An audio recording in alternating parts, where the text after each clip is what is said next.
Welcome to our session on negotiations. You know, in real estate, you don't get what you deserve. You get what you negotiate. And one of the things that concerns me about our business, in terms of most recently, is I feel that because of all the digital communication, we're really losing some of our most fundamental negotiation skills. Real estate negotiations are done nose to nose, toes to toes, and belly button to belly button. And today, too many salespeople think negotiating an offer is sending a digital copy over to the other side and texting back and forth. And that's not how negotiations are done.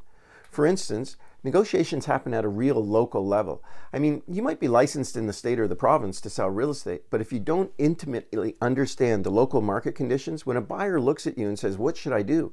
you won't have the absolute answer because you just don't know.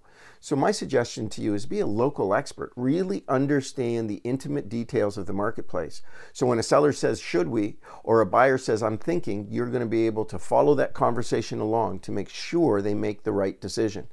Second thing I would say to you is you should understand is what type of market are you in?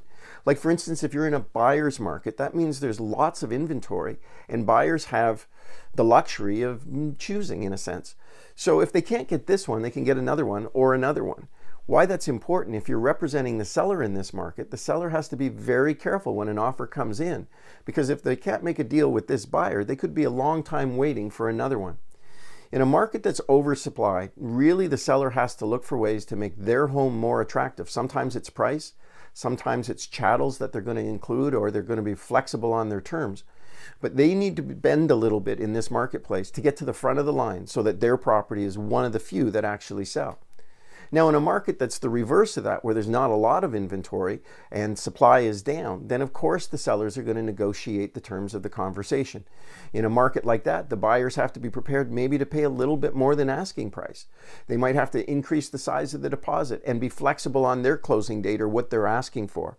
But most of all, it's really in this market when it's undersupplied, it's really up to the seller. And there's a very good chance there will be multiple offers and multiple people lining up to buy the house. So in a case like that, the agent has to manage the buyer's expectations. In a market that's oversupplied, the agent has to manage the seller's expectations. Now, when we have a balanced market, that means that you could show a house on Saturday to a prospective buyer. They could really like it, but take a little time to think about it, maybe give you an offer on Monday, and we could present it and negotiate back and forth and hopefully find a meeting of the minds by the end of the week. There's really not a lot of pressure on both sides, and it's a conversation back and forth until we can kind of figure it out. But unfortunately, we don't have a lot of balanced markets. Usually the pendulum swings from one side to the other.